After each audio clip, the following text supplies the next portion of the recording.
Hello, Scorpio, Sun, Moon, Rising, and Venus signs. Kamusta kayo? Sana po ay nasa mabuti kayong kalagayan. Welcome back po sa Star Tarot.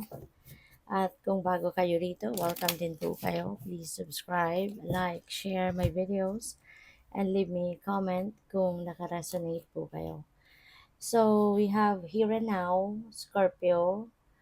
Reminder din ito sa inyo, na just be present in the here and now. Kasi ito yung most powerful time eh. Most powerful period sa buhay natin. Yung ngayon.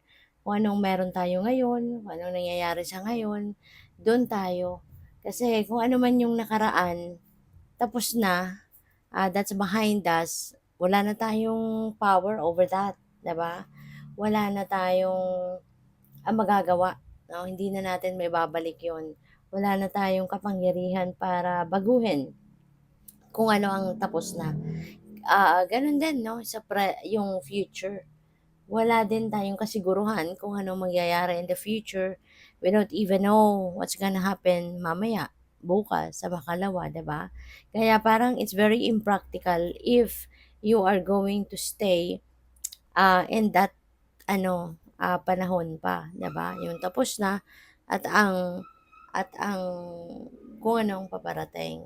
Kaya ang panawagan sa inyo ng spirit sa ngayon, be here and now, in the present moment, in the present time. Embrace kung ano yung nangyayari sa ngayon, ano yung nag-unfold sa buhay mo right at this time. Mas dito ka mag-focus kasi dito meron kang magagawa. Makikita mo yung resulta, makikita mo yung pagbabago kung meron kang babaguhin, 'di ba? Yung gano'n, no? So, we have chaos and conflict. Maaari na may gulo, may away, may disagreement with other people, or po pwede rin na internal conflict ito. Maaaring magulo lang ngayon ang isip mo, maaaring um, may mga sitwasyon dito sa buhay mo na siguro, alam mo yun, hindi mo ma-figure out, no? Maaaring gano'n. Kasi po pwedeng um, clouded, no? Yung isip ninyo. Pwedeng gano'n. We have truth be told. Ayan. So, maaari din na mayroong katotohanan na mabubunyag sa ngayon. Pwede, no, na yung chaos and conflict na to, yung internal conflict na to could be related to this. Kasi baka naguguluhan ka if, kung kunyari, this is your own truth, 'di ba? Baka naguguluhan ka if you are going to divulge kung ano man ang katotohanan na 'to or hindi, 'di ba? Maybe nandoon ka sa point na, what I'm going to do, 'di ba? Am I going to say it or I'm gonna keep quiet? Yung gano'n, 'no, Scorpio? So, but yes, merong truth, 'no, dito na lalabas. So, kung 'yan ay, katotohanan na manggagaling sa'yo, maaaring sinisekreto mo 'yan for quite some time. Baka magdedesisyon ka na sasabihin mo na 'yan sa ngayon. Or pupuwede rin, 'no, on the other end naman, pupuwede rin na merong truth, 'no, na malalaman ka. Meron kang madidiskubre, meron kang maririnig from other people na katotohanan about anything or about someone, 'no? So, kayo na lang ang tanging makakaalam niyan. So, by the way, maraming salamat for subscribing, and if you haven't subscribed yet, subscribe na kayo. And also, maraming salamat din for not skipping the ads. Malaking bagay po yan sa akin. And also, please click the join button sa baba ng video kung gusto po ninyo na mag-join kayo sa membership. So, we have infinite abundance. Ayan. So, ah merong biyaya, kasaganaan, na paparating. Sabi dito, abundance is pouring into your life.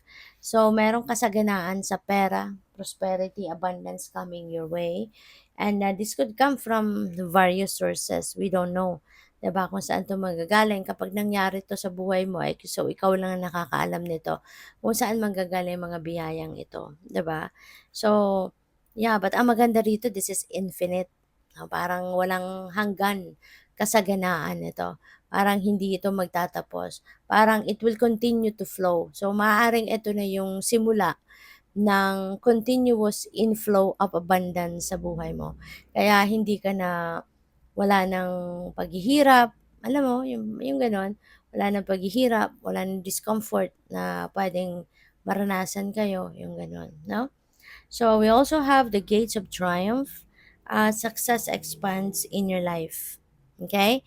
So, meron ditong success, no? May tagumpay, meron kayong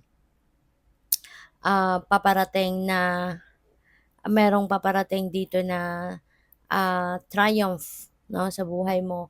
So, depende yan sa inyong sitwasyon. No? Pwedeng related ito sa trabaho, sa career, sa business, sa relationship, sa pamilya. Pwede rin, no, na success ninyo ito sa pagharap sa problema. You know, pwedeng ganon. So, it could be anything, no? But yes, meron kayong tagumpay. Merong very optimistic energy, no, na babalot sa inyo at this time. At meron kayong kasiyahan, you are blessed, no? You are blessed. Surrendering to the journey, release control. Um, Maaari, no, na magkakaroon kayo ng mga ganitong magagandang pangyayari sa buhay ninyo because you are going to surrender everything, no, to the universe. Kasi kapag nagsusurrender ka, ibig sabihin nito, nagtitiwala ka, no, sa universe 101%. You know? Inaalay mong lahat sa divine. And when you are doing that, big sabihin nun, nahanda ka na, you are just going with the flow with life. Kung ano ang ididikta ng destiny mo, then that's it. No? Susunod ka na lang, sasabay ka sa agos ng buhay. And when you are also surrendering, diba, everything to God, mapapansin mo yan na your life's journey will be easier. You know? Kahit may mga problema, mararamdaman mo pa ring magaan, no? Yung mga araw, lilipas ang mga araw, ang mga oras na magaan pa rin even though alam mo na meron kang mabigat na problema pero hindi mo mararamdaman yung bigat, you know? So kung hindi nyo pa yan nararanasan, when you surrender to God, alam mo, mapapansin mo yan. Pansinin ninyo kung ano yung may experience ninyo when you surrender, no? When you give your 100% trust sa universe. Okay? So, and ngayon, ano, maybe for some of you, that's what you're going to do. You're just going to release the control over kung ano yung outcome, no, ng mga ine-expect mo.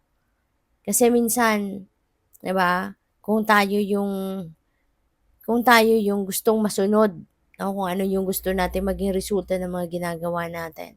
Pinupush natin yung gusto natin even if sometimes nararamdaman na natin or nakikita na natin na parang hindi ito umiepekto, parang walang nangyayari, parang things are not happening according to your will, 'di ba?